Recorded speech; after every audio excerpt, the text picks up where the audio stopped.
Hi, everyone. My name is Mari Jones, President of the Student Advisory Committee at the IOP.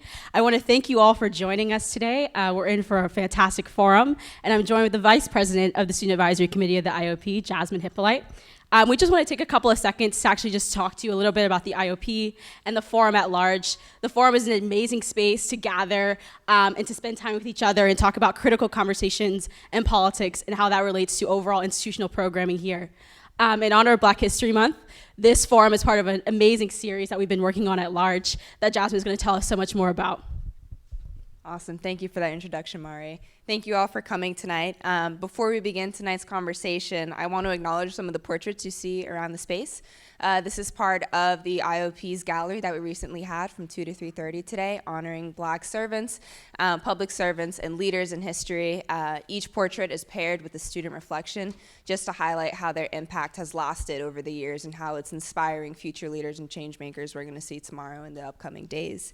Additionally, we want to thank the staff of the Harvard Kennedy School for helping us bring this vision alive. This took a lot of work, so we're so grateful to be able to keep some of the portraits up and to also have this amazing forum and hopefully create some amazing discussion.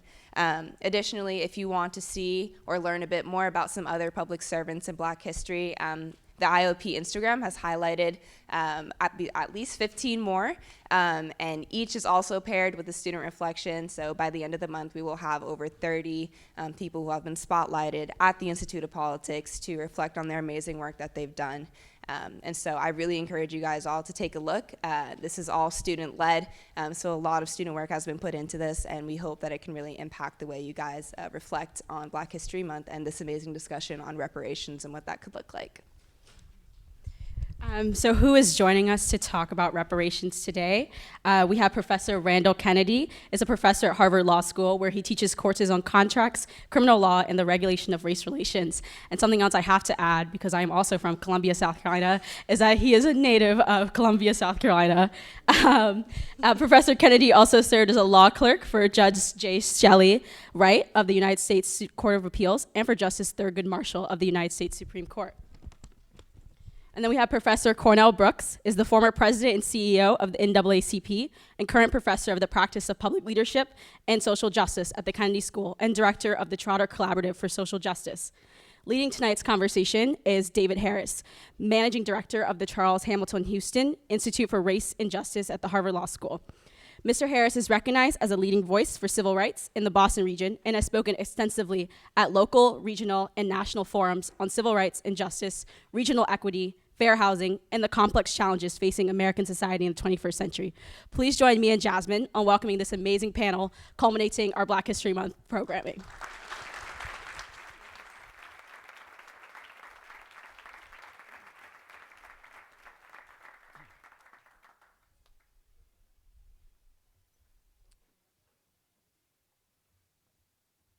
Good afternoon, everyone. Come on now. Good afternoon. Thank you for coming out on this Friday afternoon and joining us, and we're really all very pleased to be here and look forward to a wonderful and animated discussion. We're not going to spend a lot of time, but we don't have a lot of time, and so I'm not going to say anything more, except that we're going to get underway, beginning with comments from Professor Brooks. Great. First of all, let me extend a word. I'm sorry, Professor Kennedy. There you go. Nice ad lib. Smooth. Well, first of all, thank you very much for having me, and I look forward to our discussion. My comments are going to be quite brief. What brings us together is a concern about efforts to address past racial wrongs in the United States. That's basically what reparations is about. It can be defined in lots of different ways, but at bottom, it's an effort to make right old wrongs. Some are not so old, just wrongs. And I've been thinking about this for a good long while, and I've generally been a supporter of the reparations, various reparations campaigns, and of course, reparations campaigns are going on at various levels. They're going on at very local levels with respect to colleges and other institutions. They're going on at the state level. There's talk of, and then, at the national level. So at various levels of society, people are talking about trying to do things to repair past wrongs. And it seems to me that that's a good thing. It bespeaks a good sentiment. For one thing, the people who are trying to do something about past wrongs are recognizing that we live in a society that bears the scars of the past, that we live in a society that has all sorts of terrible inequalities. We live in a society in which people are suffering from all sorts of deprivations. And it's a good thing that people are animated by those sorts of social concerns, and it's a good thing that people are trying to make our society more just, more equal. I have two things that I want to lay down, though. One has to do with the very title reparations. Doesn't bother me. I like reparations. On the other hand, there are a good many people in the United States who, when they hear the word reparations, they're against it. They might not even really know much. If you ask them, what is it, they might not even be able to tell you what it is. But they know that they don't like it. And that is a real political problem. When people write articles about reparations, and then you go take a look at on the internet, or you go to the newspaper, you take a look at letters to the editor, it's this very term triggers a visceral reaction, negative reaction, from not thousands, not hundreds of thousands, but millions of people. And so it seems to me that one thing that we might want to talk about here is sort of the politics of the matter, because ultimately there's a political question. In order for there to be any sort of reallocation of resources, you're going to have people that are going to support that. You've got to have some, you've got to have a tent that's big enough to have the political force that will enable these sorts of programs to go forward. So one thing it seems to me we need to think about is the toxicity surrounding the very term reparations. Here, I think that maybe the history of affirmative action might be useful to think about. When I was coming up, everybody referred to affirmative action as affirmative action. Nowadays, not so much. You have deans of diversity. You have officials that talk about diversity. Diversity has superseded affirmative action as the terminology. And I think part of that is because people knew that affirmative action had developed there was a real toxicity around it. And so one thing that people who were for it decided to do was, well, let's have a new term. And let's try to avoid some of the toxicity by having new terminology. It seems to me that we might want to think about that insofar as the reparations struggle. Last point, if you can do everything, I'm all for reparations and other programs as well. But that's usually not the way it works. Usually you have to make choices. And if progressive people are going to be lucky enough to have the power to make changes, they're going to face dilemmas. And it seems to me that one dilemma that might be faced is the dilemma between, on the one hand, repaying debts, trying to repair past offenses, past atrocities. That's one thing. Another thing is addressing current needs, no matter the history of that need. So which do you choose? Again, if I can do both, I'll do both.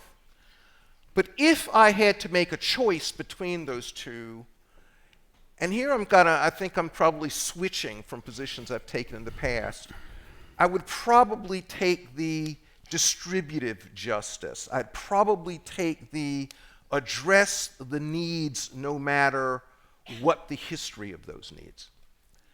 Well, that's enough. I'll turn it over. Mr. Brooks. So first of all, let me extend a word of appreciation to the IOP leadership, the staff, certainly the students, and all of you. I'd like to center this conversation on reparations on the question, but undeniable humanity of black people. And so I brought today as a kind of exhibit, if you will, a blanket that my great-grandmother, Miss Rosa Suber, made for my great-great-grandfather, the Reverend Pompey LaValle. My great-great-grandfather, Reverend Pompey LaValle, was enslaved as a child. His daughter-in-law, or rather his daughter-in-law, my great-grandmother, made a blanket of his patches of his pants, swatches of cloth from his breeches. He slept under it as a man. I slept under it as a child. I bring this blanket here today, this quilt here today, because it represents patches or swatches, if you will, of our history. It represents a cloth, a blanket of resilience, but also a cloak of invisibility. And what I mean by that is my grandfather lived through Jim Crow. He lived through slavery, and I, his great-great-grandson, have lived through both the vestiges of slavery that he endured and the neo-slavery that exists today. So when we talk about reparations, I think it's important for us to center the conversation on black humanity. And I'd like to deal with a few counter-arguments in terms of reparations. The first of which is this kind of disjointed hermeneutic of history. This notion that slavery and its aftermath might be understood, if you will, as a series of disjointed events. You have slavery, and then you have various phases, chapters of discrimination, as opposed to one continuous narrative of white supremacy. It's important for us to understand history in those terms. In other words, it's not a matter of disjointed tweets, if you will, but a narrative of white supremacy, the length of which rivals War and Peace or beyond. And so when we talk about reparations and reparatory justice, it's important for us to talk about slavery as not a long time ago, but rather ongoing. First point. The second point here that I think is critical is that we take note of the fact that white supremacy represents an obvious asymmetry of power, but it also represents a less obvious asymmetry of argument, which is to say, when it comes to arguments for reparations, the claimants, the victims, the heirs, have to rebut arguments that nobody else has to rebut. So when it comes to reparations, you hear things like this: well, what do we do about the fact that you have some African Americans who are quite wealthy, others who are less wealthy, so we should means test, if you will, a historical debt. How many other groups have to make such a claim? Third point here is we talk about reparations as historically sui generis, a standalone, something that is historically unique, as though we don't have precedent in terms of reparations and reparatory justice in American history. So when it comes to recognizing the harm of those who survived Rosewood, when it comes to recognizing those who endured and survived the harm of the Tuskegee experiment, Native Americans, Japanese Americans who were compensated to the tune of $20,000 apiece, which can in no way make up for the loss of liberty and freedom and property. But the point being is we have in our history examples where Americans have come to grips with an ugly past and made some kind of attempt of repairing and restoring and making whole. The point here is, let us not lapse into a premature resignation about the moral possibilities that lie before us. In other words, the magnitude of the how does not allow you to distance yourself from the why. The point being here is this is obviously a difficult conversation. It's difficult in terms of the economics of it, the morality of it, but we have precedent. And so I simply want to close with another story, if you will, about my great-great-great-grandfather, a man by the name of Jake Weinglass, who in the summer of 1876 led a strike in the low country of South Carolina so that blacks might be paid not in script, not in IOUs, but in cash. My point being this: if our forebears did what they did with what little they had, why can't we do more with all that we've been given, including making the case for reparations? Thank you.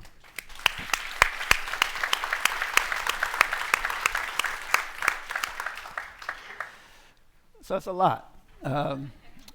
It's a lot, and at the same time a little. I mean, we've just kind of scratched the surface here. But I do want to. I want to start with one question or premise, and that is, Professor Kennedy spoke of whether or not reparations have to do with correcting the past.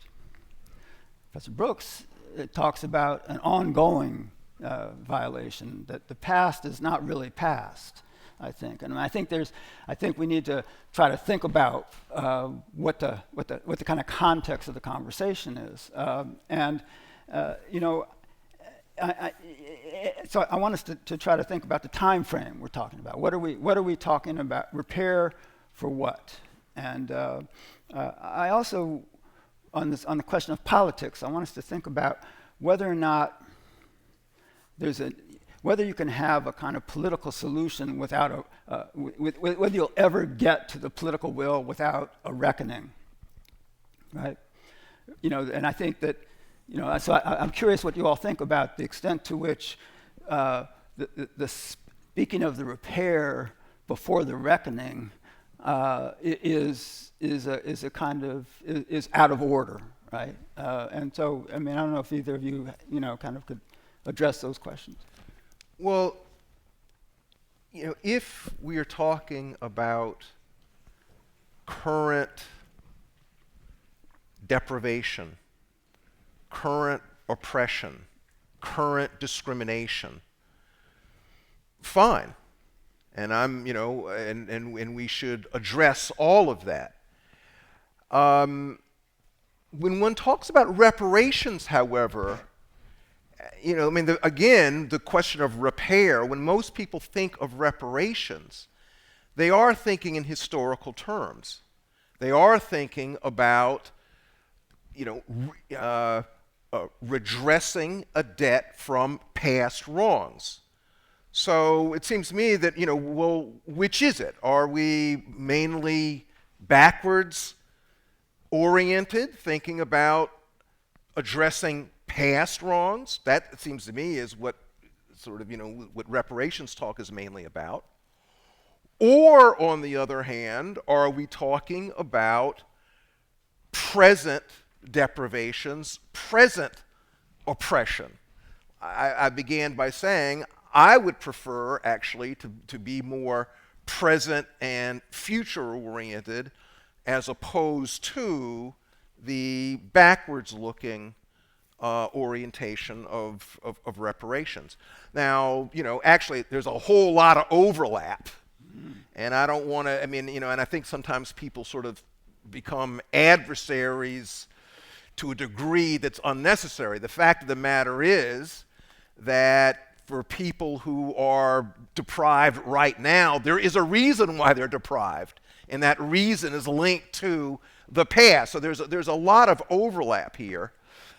Nonetheless, if one has to, sort of push sort of one theory as opposed to the other, like I said, I'll repeat, I would prefer to be focused more on present, more on future.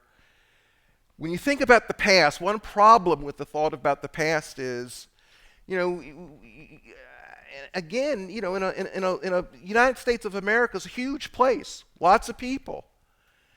Yes, slavery was, and segregation, frankly, in reparations talk. I'm willing, you know, I think oftentimes Boris Bitker wrote a wonderful book, The Case for Black Reparations, and I think one of the best points that he made was, you know, people, you know, focus on slavery so much. That's right, I'm from South Carolina. My mother could not go to the University of South Carolina. And I've known my mother, you know, she just recently passed away. So we're not talking about way back. There are millions of people in the United States whose lives were truncated. And they're alive today. We don't have to talk about slavery.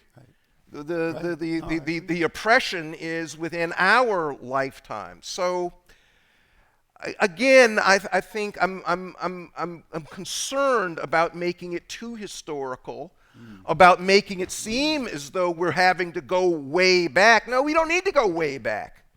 We got enough right here on our plates to deal with, enough deprivation right now to deal with.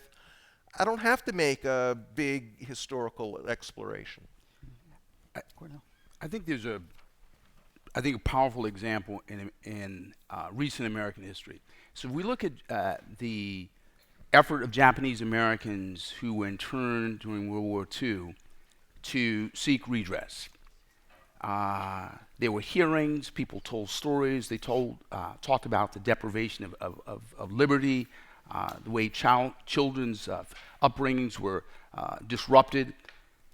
But they weren't forced to make the choice between recognizing a past harm, a present harm, and a future harm. But when it comes to African Americans, somehow we're given the Faustian choice of choosing between recognizing the past harm, present harm, and future harm. So when it comes to reparations, I would argue that we are really talking about a kind of three-dimensional redress, addressing the past so that it well positions us in the present to withstanding ongoing racism and the racism that we can anticipate in the future.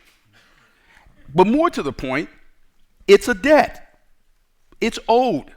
Every year the government pays out millions of dollars when people sue the government.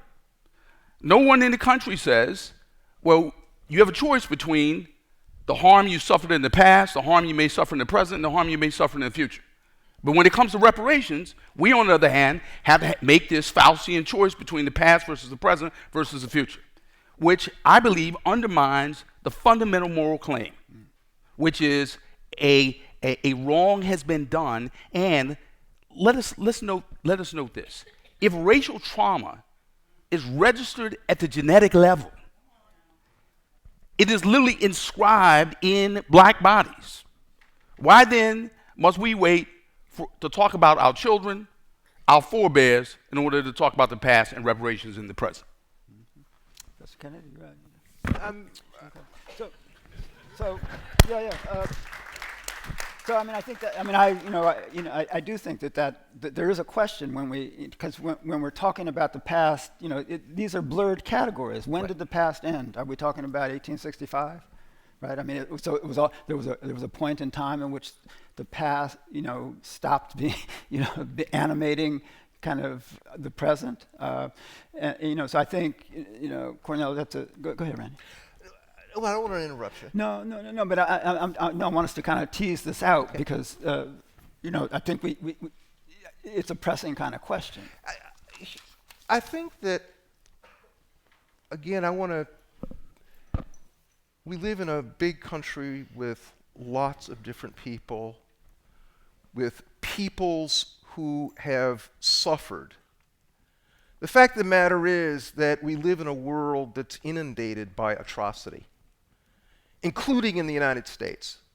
So, for instance, when people talk about, you know, it's a familiar thing to see in the newspapers, you know, America's original sin, slavery. Slavery was a horrible, horrible, horrible thing, and as you've pointed out, it's not like the sequelae of slavery ended with 1865. The horror continued, and the shadow of it. We're still in the shadow of it.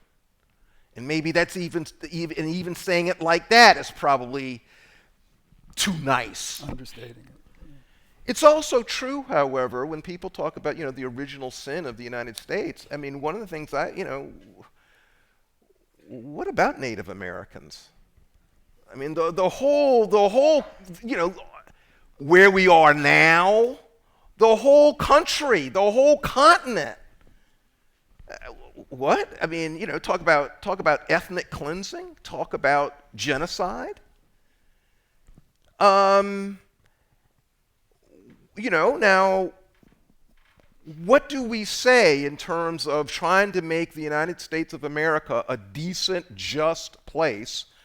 What do we say to the person? What do we say to the Native American? And the Native American hears, and I would assume a good person would feel our pain.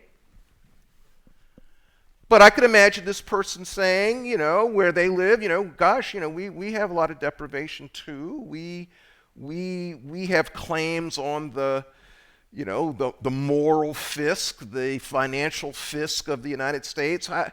How are these things to be parceled out? Is it that, does reparations for slavery leave out the Native American whose lands were taken and who, was warred against?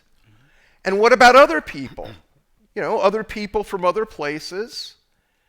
So it seems to me that if we're going to create a progressive movement that's going to be able to elevate our society, we have to be attentive to Black American history, but we've also got to be attentive to the histories of other peoples too, and their sentiments, their feelings, because it's only going to be a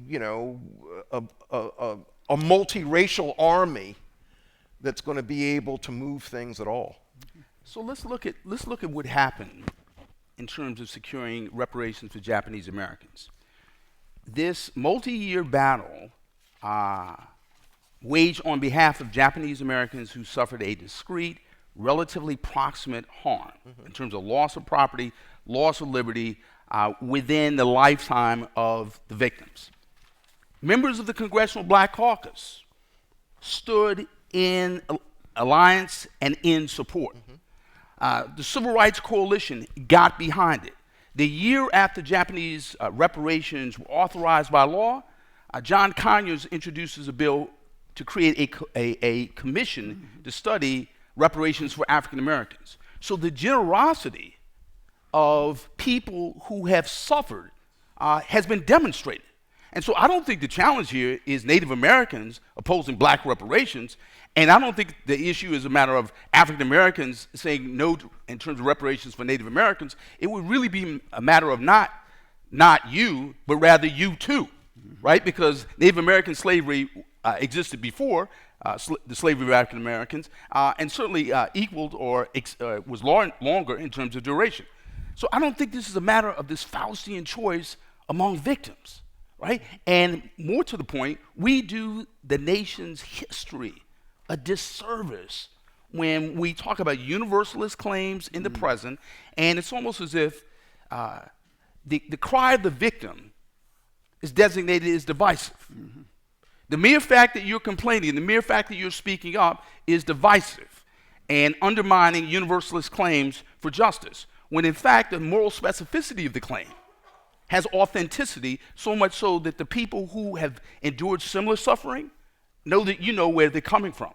And so the point being is, I don't think the how is a matter of us muting our voices or saying, we have to choose the present over the past. I think we can, in fact, build a bigger, broader coalition that allows this to happen. And in fact, I would note this.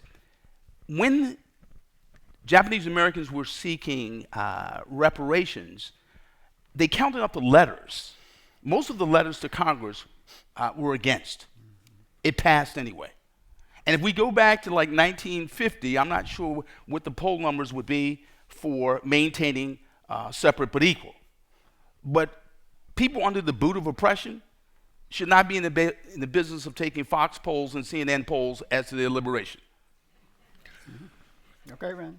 I think that I want to underline a point you made at the beginning of your comment about the way in which the Congressional Black Caucus behaved, because I think it should be underlined that black political figures, and in my experience, just and I'm happy about this. They did not say, well, in World War II, we were discriminated against. We didn't have anything to do with your being interned. We didn't have anything to do with, you being subject to a curfew. We didn't have anything to do with your being, put in these, made in the camps. They did not say that.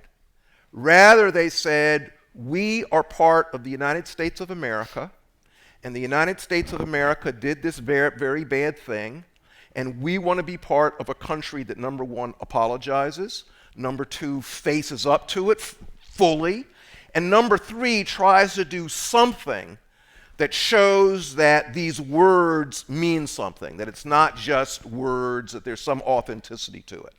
And I thought that was great. And I think that lesson ought to be remembered because, of course, when we talk about reparations all the time, people go, well, I didn't do it. What are you talking about? You're part of the United States of America for the good and for the bad. There is, a lot of wonderful things the United States of America has done. There are some atrocious things that the United States of America has done. So I think I embrace that. The analogy, however, it's a useful analogy in certain ways. Okay. In certain ways, however, there's certain similarities, but there's certain differences. And one difference is with respect to the Black American story and the story of oppression of Black Americans. That story is so much larger. So it absolutely eclipses the internment of Japanese Americans during World War II. And that's part of the difficulty. And it seems to me it raises a huge issue, which is, are there some things that are we dealing with something that is so big that actually it's sentimental to think that the debt can never be repaid? Is it sentimental to think that there can ever be a making whole? Frankly, in the law, we talk about making people whole, but if one wants to be realistic about it, that's not what happens. There's always a gap. And, I think, might we want to, think about that? Mm-hmm. Maybe the idea of make whole is in certain ways a sentimental idea. So we're going to run out of time. I'd like to use my prerogative in one way here and say that I think there's another, he's a lawyer, right? So to him, making whole is a legal term, but making whole is also a public health term, right? So there's a different kind of wholeness. There's a different kind of remedy. There's a different kind of wellness we can think about and we should think about. But I want to make an historical point here for us to close here. And some people out here have heard me say this before, but last year was 2019, and we celebrated or observed with some sorrow an anniversary, a 400-year anniversary. And what we thought about was that 400 years ago, 20 or so captured Africans landed on these shores sometime in late August. We also know that on July 30th of 1619, no imprecision here, was the first convening of a legislative body in British North America. And we celebrate that. Your president went down for a commemoration of that. Now, what I want to say is the difference between those two things, between the specificity with which we celebrate an election in which white white-propertied Christian men voted that excluded Native people, excluded women, excluded the propertyless, and the Africans hadn't even gotten here yet, is recorded in history, while the imprecision with which we think about the arrival of Africans is something that we're left with. And what I would say to you is that that process of exclusion in that election carried forth into our Constitution, into that glorious notion. Randy asked the question, kind of, what are we to say? Into that glorious phrase, we the people, eloquently scripted, beautifully written, which defined black people as 3/5 of a person. And we come back to your question of humanity. And so part of this also has to do with who's telling the story and who's controlling the narrative.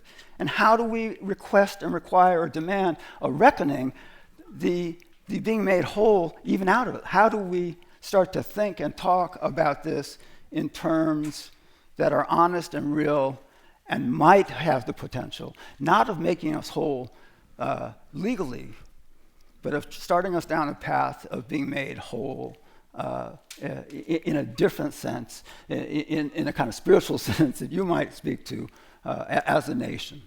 So I'm sorry to abuse my privileges here, because I think we're supposed to go to questions.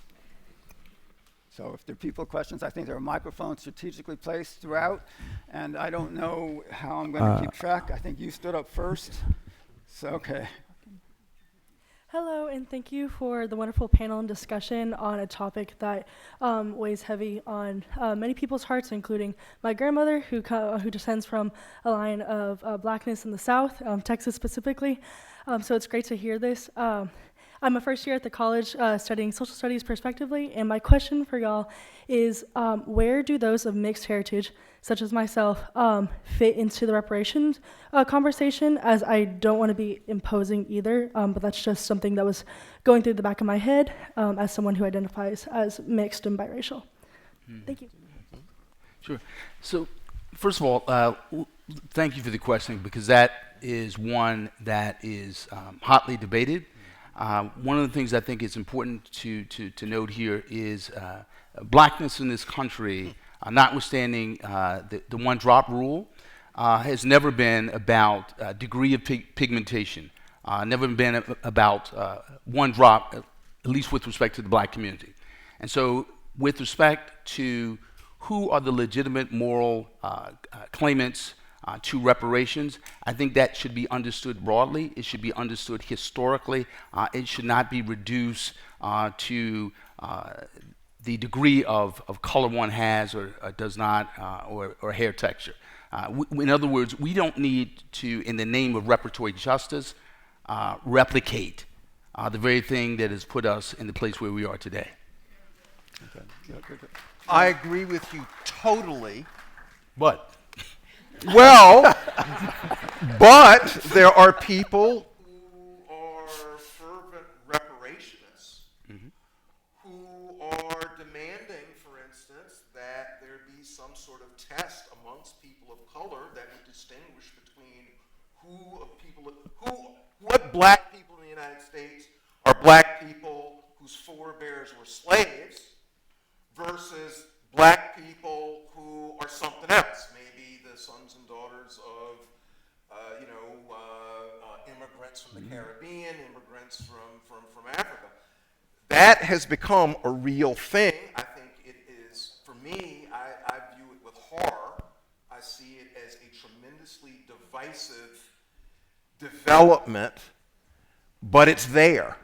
And so, I mean, that question is a good question, and it's a real question because it makes people, we can talk with generalities, but if we're starting to talk about, okay, the allocation of resources, and especially if we're starting to talk about allocation of monies, then the question of, well, who are the beneficiaries and why, and what's their relationship to the past wrongs, it becomes a very concrete thing, and It seems to me that question put its finger on it. yeah, but let's note this.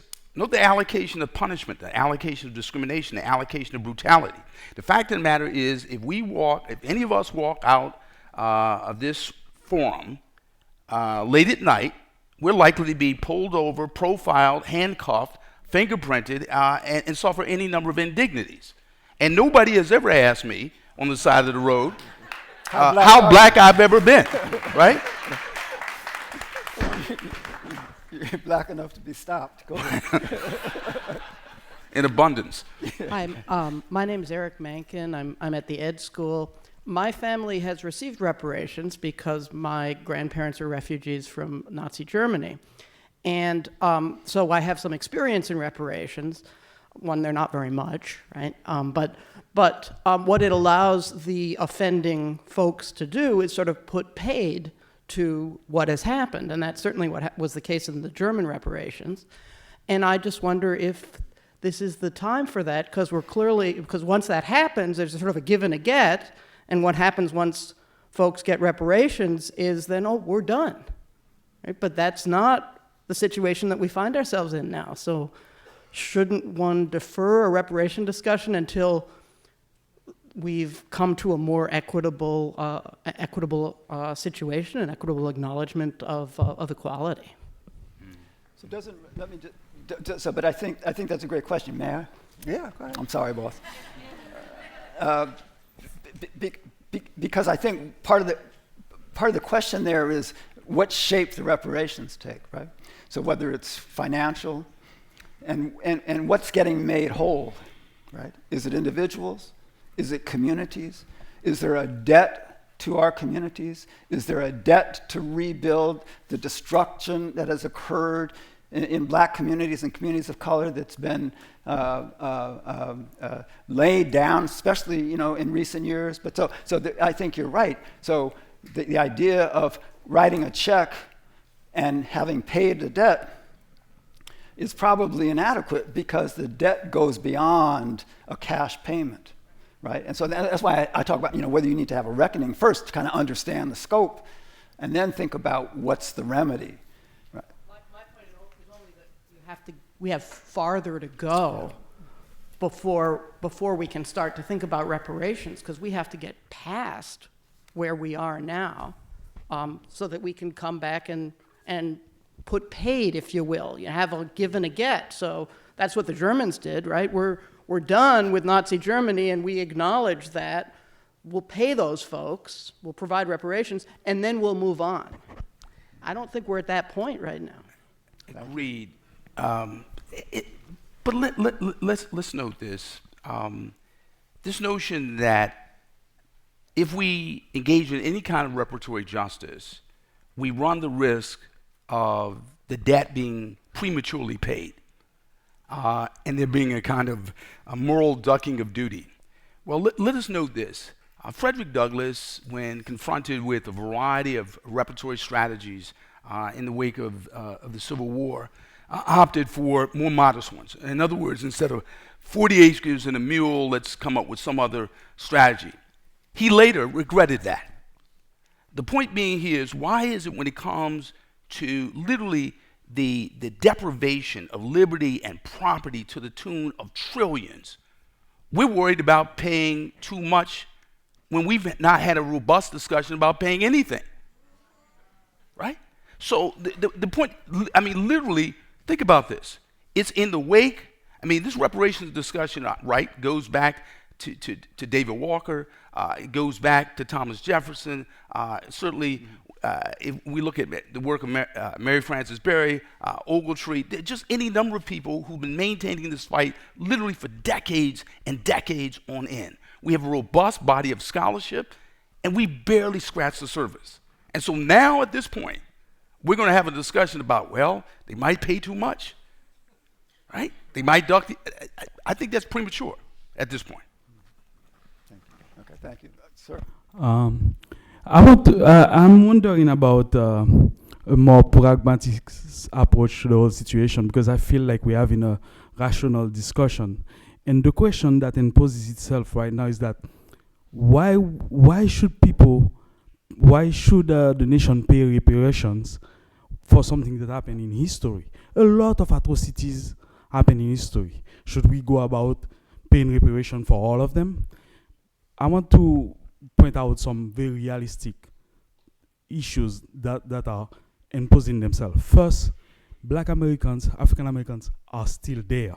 They didn't exterminate them completely. Yes, I feel bad for the Native Americans. A lot of them died. Yeah, there should be reparations for them too. Then I would start from the perspective of Professor Kennedy, and then going to moving from the present toward history in the past. We have a string of things happening in the process, not like the 40 acres that were never paid. African Americans that were used as beasts of production. So there is a string of things going on from the present all the way to the past. So it all depends on the leverage of Black Americans who are still here and still suffering and still fighting. So it's not just that one thing happened. It's a string of things that happen from the present all the way to history.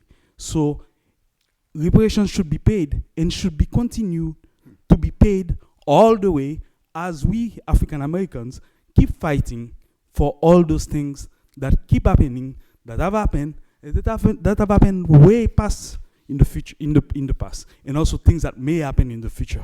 Thank you. So that was you alluded to that. So I think, yeah. Well, there was a lot there, Yeah. and I appreciate it. I guess as the conversation has developed, again, for me, which set of words, what set of ideas, what sentiments can we mobilize that will address current needs the best? Now, you know, if the answer to that is reparations, fine, reparations. But I have my questions about whether, in fact, you know, given our state, given what's going to be required politically to put anything into effect, whether the reparations program is the way to do it. And again, you know, we do have experience with, look at how difficult it has been to keep what was once called affirmative action alive. Now that's a teeny tiny, I mean, you know, affirmative action's a small sliver. And look at the reaction. It's a miracle that it has been able to survive given the reaction, given the counter-reaction, given the attacks on it. But it has, and it seems to me that it has because proponents of affirmative action have done various things to try to keep it alive, and look at how it has been kept alive. Again, number one, renaming it. Number two, the basic theory of affirmative action when it began was reparative justice. It was an idea about reparations. But it was attacked so much that it changed. And now people talk about diversity. They don't talk much about in fact, as a legal matter, it would be a mistake to talk in terms of reparatory justice. So they don't. They talk in terms of, well, the reason why we want to have, you know, diversity is because it'll make for better decision making, it'll make for better classes, it'll make for, you know, better student bodies, blah, blah, blah, blah, blah. Now, I think, by the way, that the reparative justice thing is there in the backdrop. We don't say it, but I think it's there. But it's also the case that people change their rhetoric, change their sentiments to try to keep this thing alive. Well, you know, it seems to me that they were behaving pragmatically, and I'm suggesting, you know, maybe we should take a look, a very careful, close look at what was done with respect to that in order to preserve that and maybe try to enlarge it. I think you just made the most eloquent case for the point I'm trying to make, which is that the precarious state of affirmative action, the evolving rationale for affirmative action, makes the case for reparations. Meaning the fact that we've shifted from affirmative action to diversity to something else, to something else, to something else, and it's all resting on a deck of cards, speaks to the fact that we need to build a stronger, more legally robust rationale for not only addressing the racial harms of the past, but the racial harms of the present and those being perpetuated into the future. And the way to do that is to make the case to the country. To get to David's point about the reckoning. If you look at, and I'm only looking at the case of Japanese Americans simply because it was a federal fight, relatively recent. And if we note the process there was storytelling. And to the extent that we've had embryonic efforts at reparations for African Americans, we need to have a massive conversation about what's happened. So if we look at the response to the African American Museum in Washington, D.C., the fact that people come in buses from all across the country to see, some of which they could see at home, speaks to the fact that this country wants to have, needs to have, a real conversation, not a conversation about race, but hear the stories. People need to hear stories about black women being violated. They need to hear stories about black people losing their land. They need to hear stories about black people being lynched. They need to hear stories about the convict leasing system. They need to hear stories about the fact that slavery didn't end, it morphed and transmogrified, it manifested itself in any number of ways that have marked people to this very day. When we tell those kinds of stories, it puts people in a position to at least begin to imagine what the law might look like. And so the point being is not to duck the legal issues, but to really recognize just how shaky a legal premise we have in terms of beginning to address any of the restorative justice needs that we have. You know, one thing that strikes me about what you just said,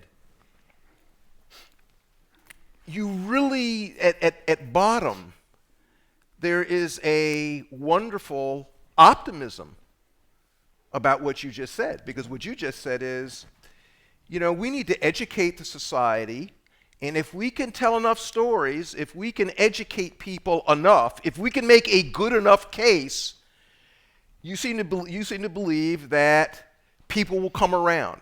And I hope that you are right. I really do. But poor Randall.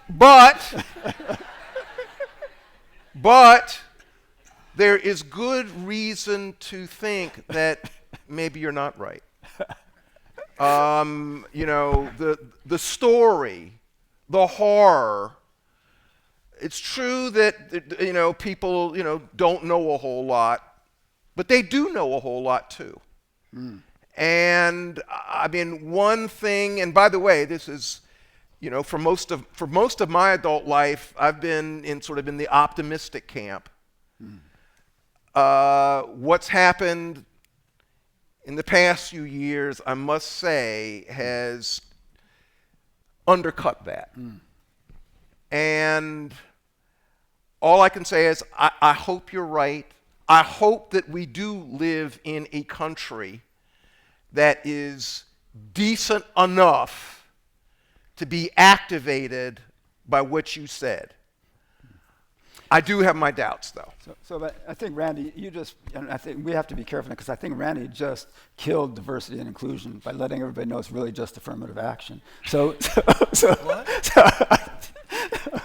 No, I mean, now they're going to come after diversity and inclusion now that they know it's really a cover for affirmative action. But let's not let that be on this room. Okay. So I'm going to get to you.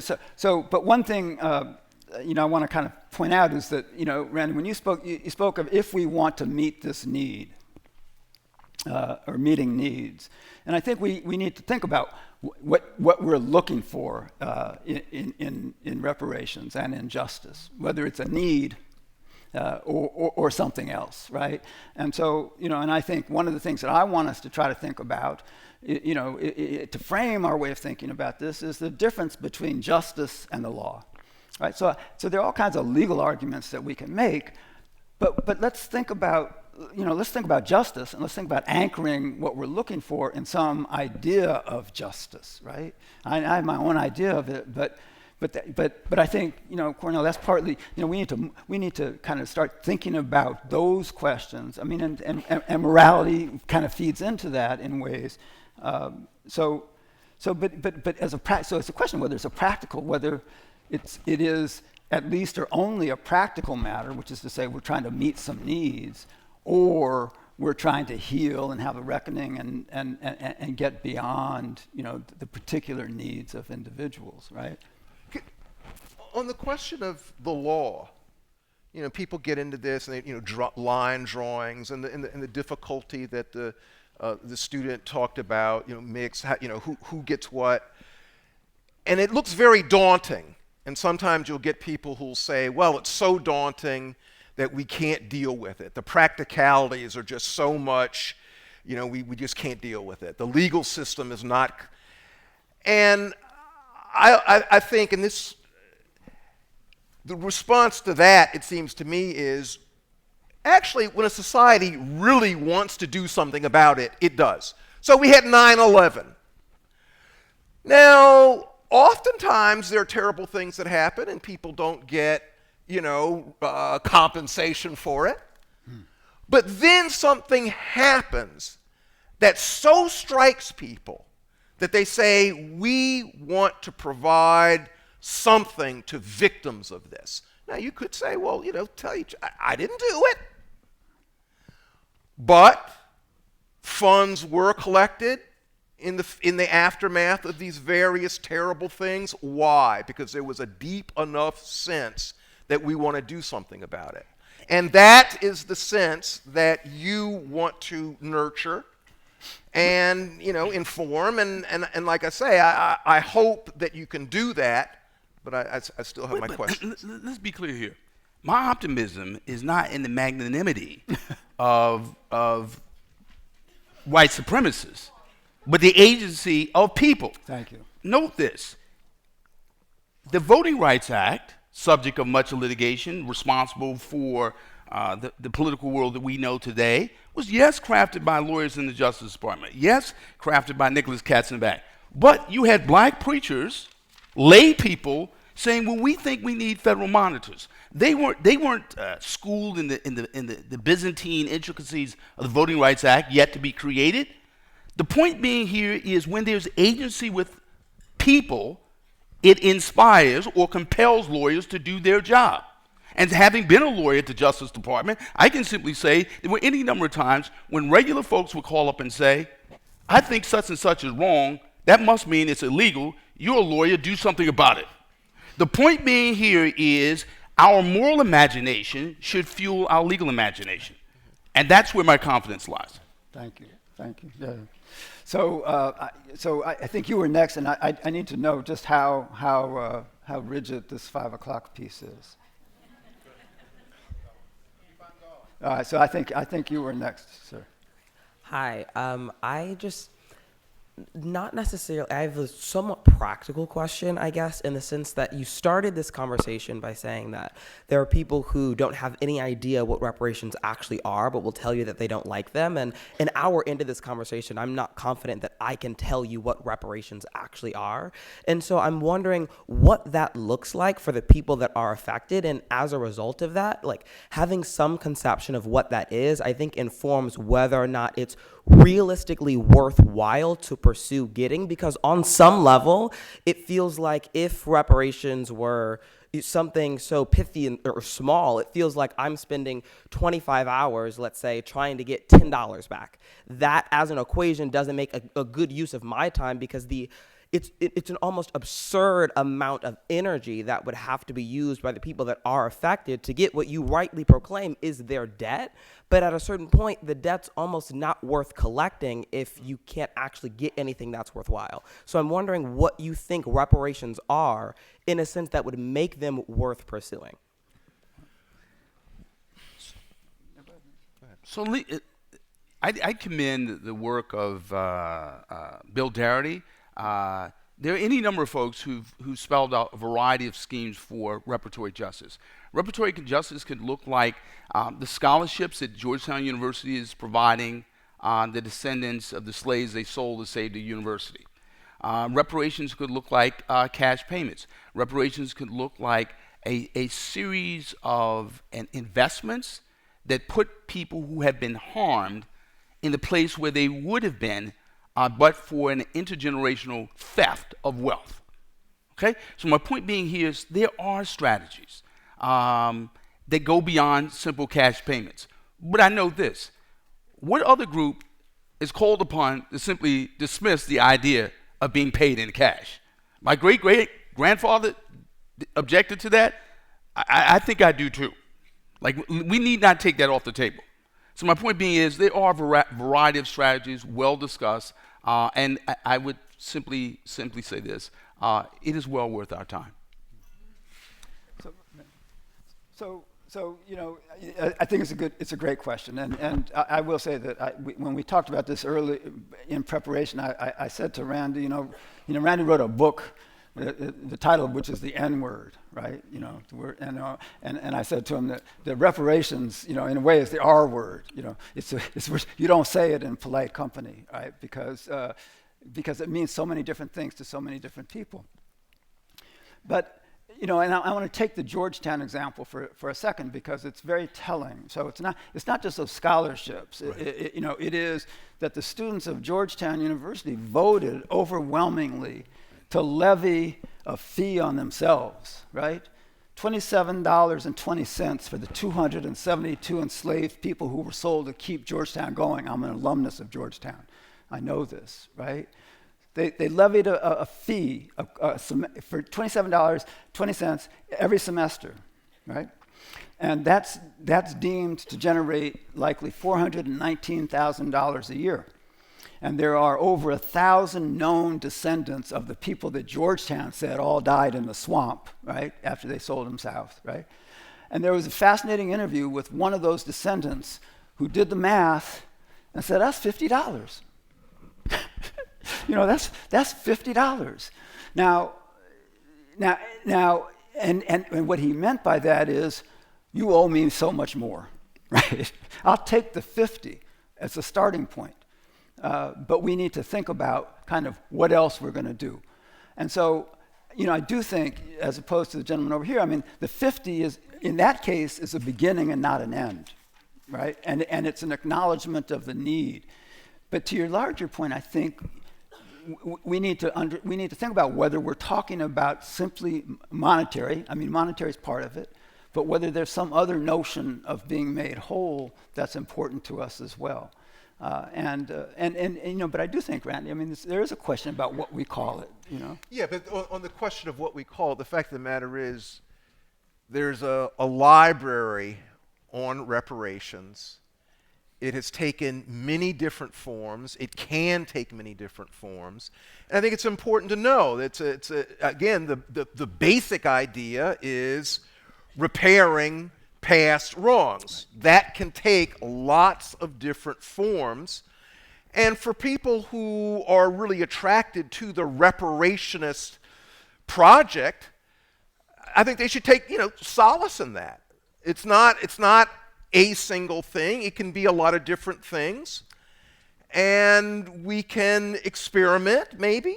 We can, maybe in different contexts, you can have different programs. So it's lots of different things. It's not just one particular thing. That's over with. Okay, so I'm going to say, I can't remember. I think we'll go 1, 2. Okay, one sec. Okay, go. Thank you, Thank you, gentlemen. Thank you, Professor Brooks, Mr. Kennedy. So when I am listening, I want to take a step beyond reparations. I think of a democracy that was supposed to evolve. We became lazy in our democracy in terms of evolving, pushing it to where it should be. We've become lazy in terms of pushing the federal government to be where they should be. Only in terms of 9/11, in terms of fear, do we then react out of that fear or a sense of patriotism to push further. So when I think of reparations or even affirmative action, like affirmative action is just a Band-Aid for after the problem. We need to change our public education system. It needs to start earlier. So in terms of reparations, in terms of what the next step is, in terms of what should have evolved in the past several decades, what do you think are some of those key steps or key issues that should be asked, both from the African American community, but for all minorities that are targeted unfairly in a society that sometimes we see our worst when it comes to fear? Well, it seems to me you're on the right, I mean, you mentioned one. We need to have, decent, strong, excellent, not decent, excellent public education. That'd be a nice start. We need to have a administration of criminal justice that's not criminal.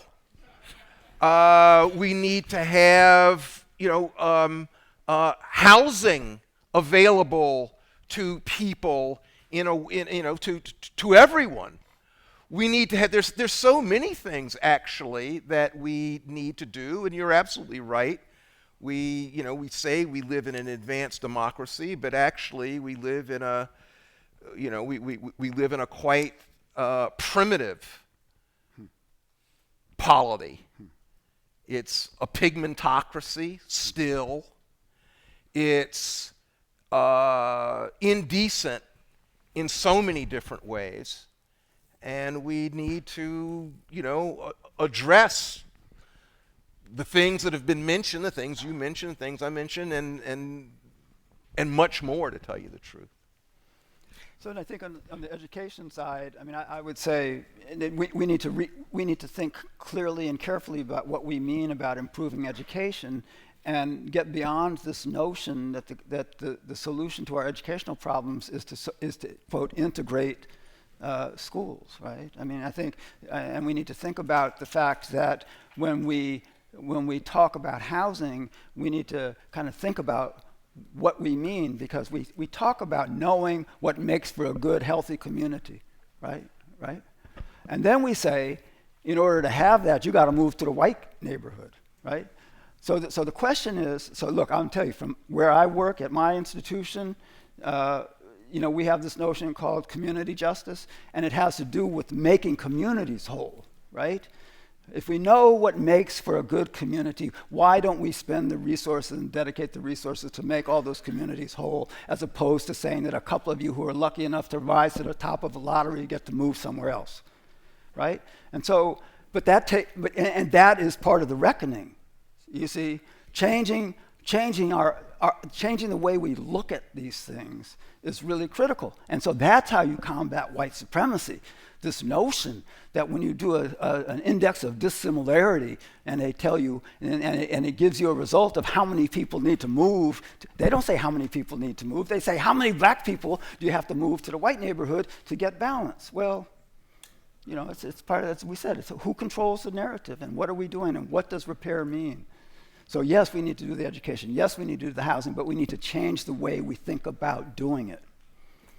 And that gets back to Cornell's point about the agency. And the only way that's ever going to happen is for people of color and people in communities to mobilize and organize and demand that change. And you don't have to call it reparations. You call it reallocation of resources. You call it, It's outdated. Yeah. So I'm sorry. Okay, so sir, you've been so patient. Jed Schwartz, Townie, Somerville. It seems to me that I wanted to follow along the path of the last two questions and answers, but when you on the one hand you have white guilt, on the other hand you have the request or demand for reparations. Reparations is not a specific enough offer to make an agreement possible. It's too inchoate. It's too vague. In order to make it more specific, you would need, I think, to ask the question which has been being asked here subsequent to the beginning of the talk. You need to ask what should these reparations purpose be, because the reason that the answer gets frosted so much is the assumption that there will be some enormous sum of money involved. And as far as affirmative action goes, there are people all over the country who are dropping out of college because they don't have enough money to pay tuition. I'm presuming, and this is a request for information from the panel, that a good number of those students are black, African American. Therefore, and this is also a request for information, what is the state of the law pertaining to tax deductibility of donations to scholarship funds for educationally needy students, whether they are, whatever their race? Because I've had this argument with my mother, and she says, well, those laws are already on the books. And I don't know whether that is in fact the case. But if they are on the books, and there are still large numbers of needy students, including white people, but also black students who can't afford to go to college, then appeals need to be made to the high rollers in the various communities, including, like, for example, the National Basketball Association. I mean, can you donate? This is something that LeBron James addressed at one point, but I don't know whether it's being addressed on a widespread level. Should I just? I'm sorry. So you have a second one? That's one question. That's one question. That's maybe enough. Okay. All right. So, okay. I don't. Here's my reaction to your statement. It's not an answer, but it's just a reaction. It seems to me that one thing that was in your statement, and I think it's a very powerful question that is often not focused on, is, ultimately, what do we want?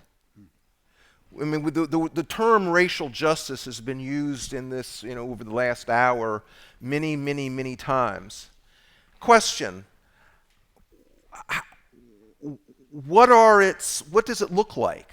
Martin Luther King Jr. on the night before he was, killed, talked about having glimpsed the promised land. But he didn't tell us what the topography of the promised land was.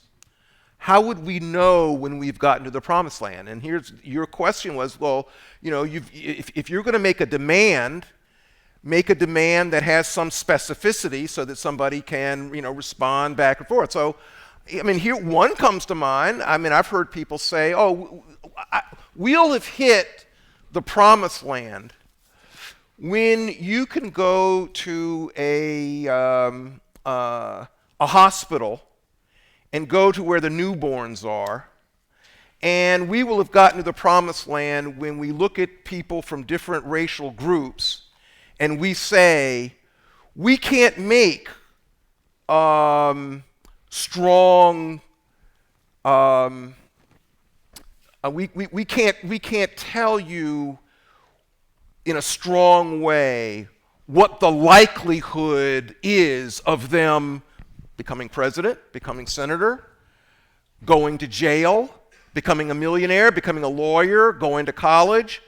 When you can't make those sorts of assessments, like today you can, when it's as likely that, the black kid will be the senator as the white kid or the Asian American kid or the Indian kid, that's when we will have hit the promised land. Now that has some specificity to it.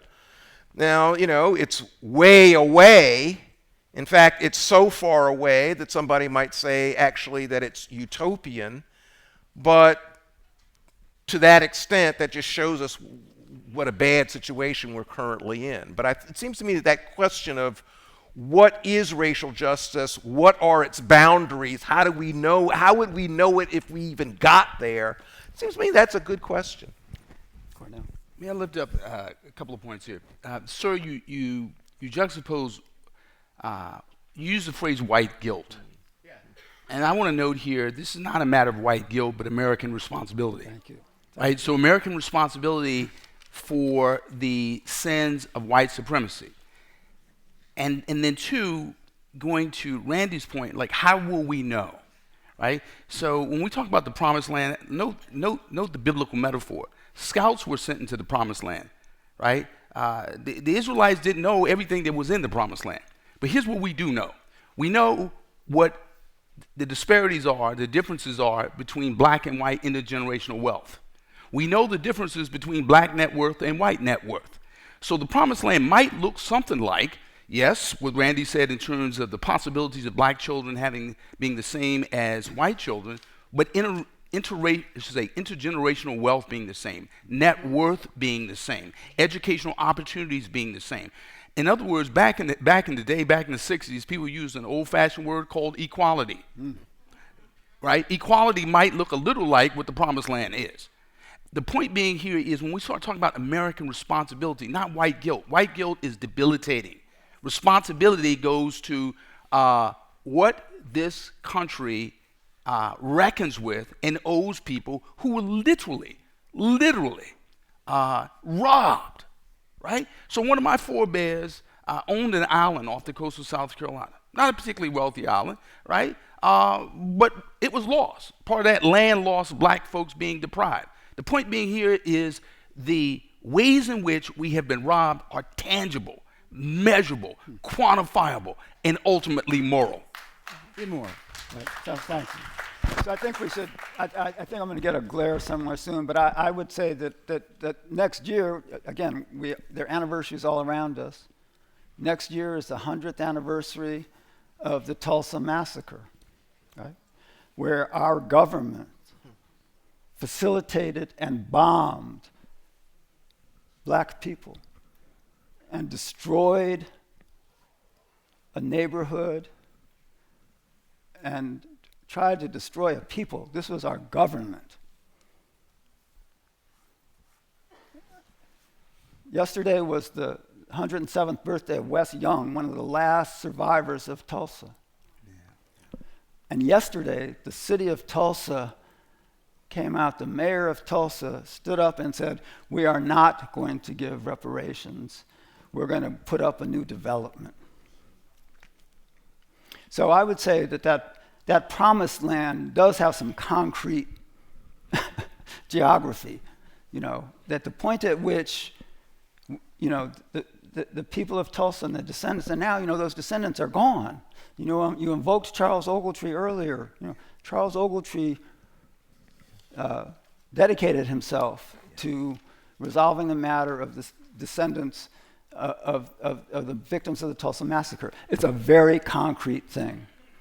And it's a very concrete thing that could that could find a remedy. And getting back to Cornell's point, the people of Tulsa are fighting to make it happen. But it's a long struggle. I agree with everything you said in response to his question there. One thing, though, except with one thing. What's the one thing? Guilt. I think that guilt is a very civilizing and decent sentiment. And that one of the terrible things is people don't feel guilty enough. Okay. All right, preach. There's some merit to what you're saying, but I respectfully disagree in this respect. The theologian Dietrich Bonhoeffer talked about cheap grace, right? There's such a thing as cheap guilt. When you engage in moral hand-wringing and tut-tut and shake your head over the offenses of the past, the evil of the past, but you take no resresponsibility. That's bad guilt. Okay. I like the word good guilt. I like the word responsibility. Okay. Because it implies action, commitment. Right. On that note, I want to thank Professor Kennedy, Professor Brooks so much, and thank you all. I'm sorry.